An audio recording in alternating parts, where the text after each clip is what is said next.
मेरी बगिया की तुलसी न तोड़ो माली, मेरी बगिया की तुलसी न तोड़ो माली। पत्ते पत्ते पे बैठे हैं बनवारी, पत्ते पत्ते पे बैठे हैं बनवारी। श्री कृष्णाय नमः।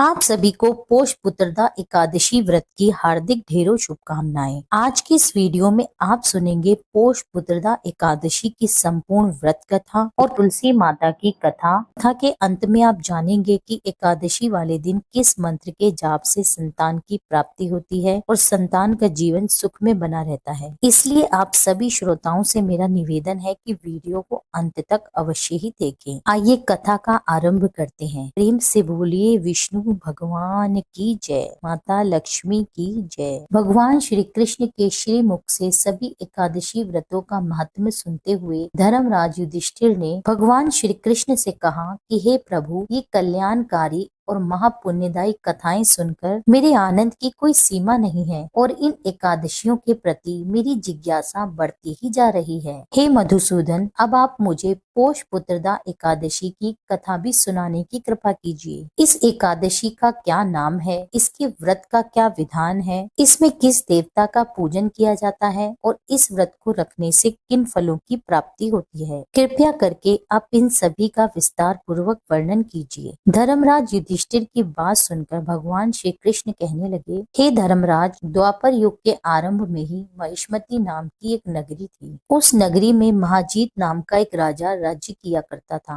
वह पुत्रहीन था, इसलिए वह सदा दुखी और चिंतित रहा करता था। उसे राज्य, सुख, वैभव सभी कुछ बहुत ही कष्टदायक लगता था, क्योंकि पुत्र की प्राप्ति के बिना मनुष्य को इस लोक और परलोक दोनों में ही सुख नहीं मिलता। राजा ने पुत्र प्राप्ति के लिए बहुत से उपाय किए, किंतु उसका हर उपाय निष्फल रहा। जैसे जैसे राजा महाजीत वृद्धावस्था की ओर बढ़ते जा रहे थे, वैसे वैसे ही उनकी चिंता भी बढ़ती जा रही थी। एक दिन राजा ने अपनी सभा को संबोधित करते हुए कहा, ना तो मैंने कभी कोई पाप किया है और ना ही मैंने कभी अपनी प्रजा से अन्याय पूर्वक धन एकत्रित किया है, ना ही मैंने अपनी प्रजा को कभी कष्ट दिया है, ना ही कभी देवता और ब्राह्मणों का निरादर किया है। मैंने तो सदा ही अपनी प्रजा का अपने पुत्र की तरह पालन किया है, कभी किसी से ईर्ष्या भाव नहीं किया, सबको एक समान ही समझा है। मेरे राज्य में तो ऐसे कानून भी नहीं है जो प्रजा में अनावश्यक रूप से डर उत्पन्न करें। इस प्रकार धर्म युक्त राज्य करने पर भी मैं इस समय अत्यंत कष्ट पा रहा हूँ। इसका क्या कारण हो सकता है, मेरी समझ में कुछ नहीं आ रहा। आप सभी इस पर विचार कीजिए कि इसका क्या कारण हो सकता है और क्या मैं इस जीवन में इस कष्ट से मुक्ति पा सकूंगा। राजा के इस कष्ट के निवारण के लिए उनके मंत्री आदि वन को गए, ताकि वहां जाकर किसी ऋषि मुनि को राजा का दुख बताकर कोई उपाय ढूंढ सके। वन में जाकर उन्होंने अनेक श्रेष्ठ ऋषि मुनियों के दर्शन किए। उसी वन में वयोवृद्ध और धर्म के ज्ञाता महर्षि लोमश भी रहते थे। वे सभी जन महर्षि लोमस के पास गए। उन सभी ने महर्षि लोमस को दंडवत प्रणाम किया और उनके सामने जाकर बैठ गए। महर्षि के दर्शन पाकर उन सभी को बड़ी प्रसन्नता हुई और सबने महर्षि लोमस से प्रार्थना की कि हे देव, हम बहुत ही सौभाग्यशाली हैं जो आपके दर्शनों का सौभाग्य हमें मिला। मंत्री की बात सुनकर लोमश ऋषि कहने लगे, हे मंत्रीवर, आप लोगों की विनम्रता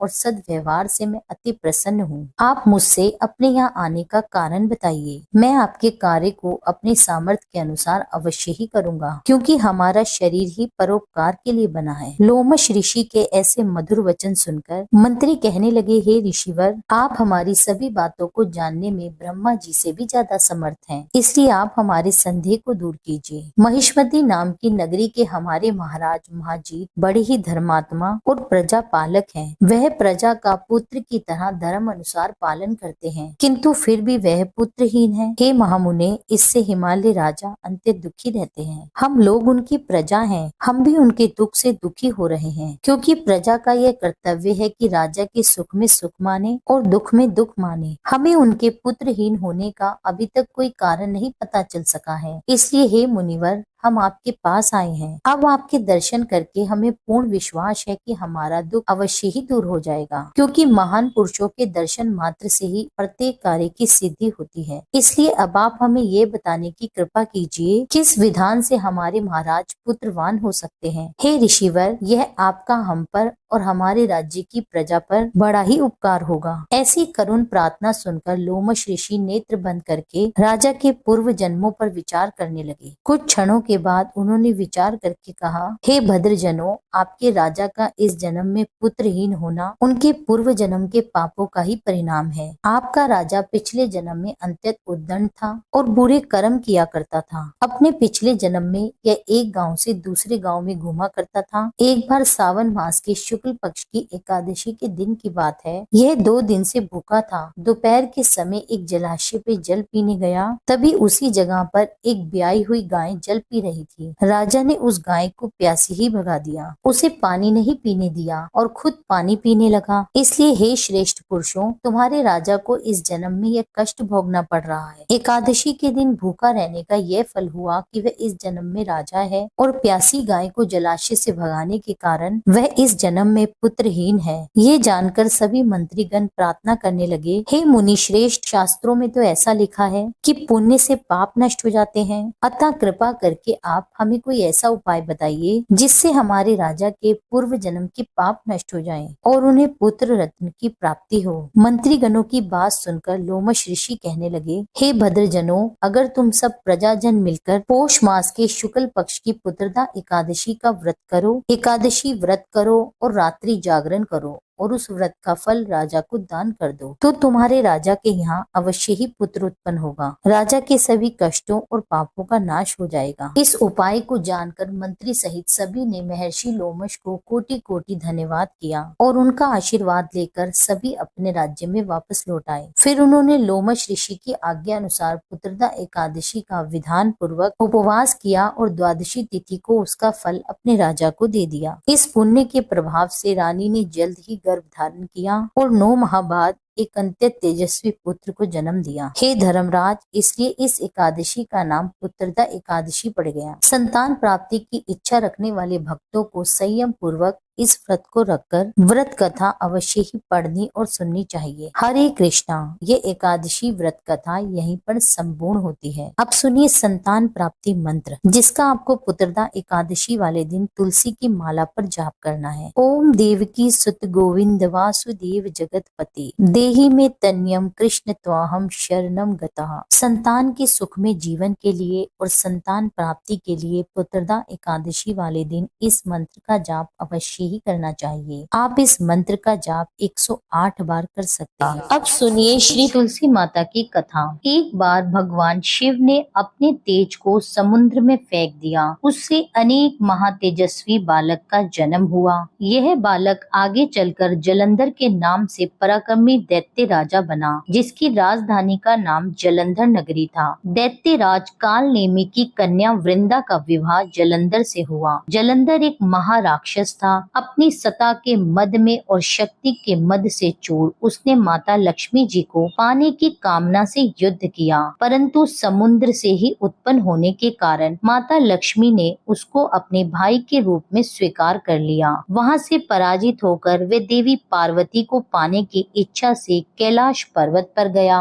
भगवान शिव का ही रूप धारण करके माता पार्वती के समीप आ गया, परंतु माता ने अपने योग्य बल से उसे तुरंत ही पहचान लिया और वहां से माता अंतर ध्यान हो गई। देवी पार्वती ने क्रोधित होकर सारा वृतांत भगवान विष्णु को सुनाया। जलंधर की पत्नी वृंदा अत्यंत पतिव्रता स्त्री थी। उसी के पतिव्रता धर्म की शक्ति से जलंधर ना तो मारा जाता और ना ही वह पराजित होता था। इसलिए जलंधर का नाश करने के लिए वृंदा के पतिव्रता धर्म को भंग करना बहुत ही आवश्यक था। इसी कारण भगवान विष्णु एक ऋषि का वेश धारण करके वन में जा पहुँचे, जहाँ पर वृंदा अकेली भ्रमण कर रही थी। भगवान विष्णु के साथ 2 मायावी राक्षस भी थे, जिन्हें देखकर वृंदा भयभीत हो गई। ऋषि ने वृंदा के सामने क्षण भर में इन दोनों को भस्म कर दिया। उनकी शक्ति देखकर वृंदा ने कैलाश पर्वत पर महादेव के साथ युद्ध कर रहे अपने पति जलंधर के बारे में पूछा।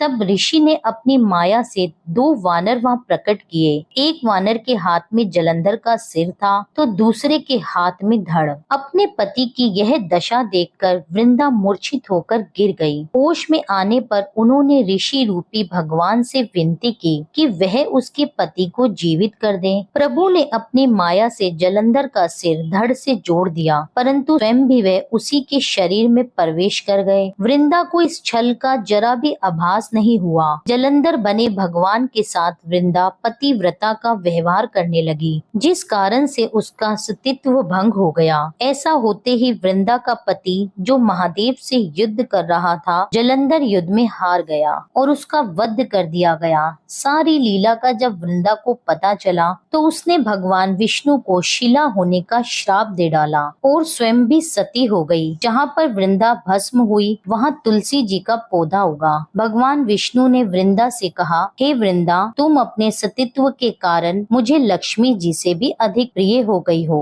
अब तुम तुलसी के रूप में सदा मेरे साथ रहोगी। जो भी मनुष्य मेरे शालिग्राम रूप के साथ तुलसी जी का विवाह करेगा, उसे इस लोक और परलोक में विपुल यश की प्राप्ति होगी। जिस घर में तुलसी होती है वहाँ यम के दूत भी असमय में नहीं आ सकते। गंगा नर्मदा के जल में स्नान तथा तुलसी का पूजन एक समान माना जाता है। प्रेम से बोलिए तुलसी मैया की जय, भगवान विष्णु की जय। यह था आज का वीडियो। उम्मीद करती हूँ यह वीडियो आपको पसंद आया होगा। वीडियो अच्छी लगी हो तो वीडियो को लाइक करके मेरे चैनल को सब्सक्राइब कर लीजिए। वीडियो को ज्यादा से ज्यादा शेयर कीजिए अपने फैमिली और फ्रेंड्स के साथ। मिलती हूँ आपसे एक अगली वीडियो में। जब तक के लिए जय श्री राधे।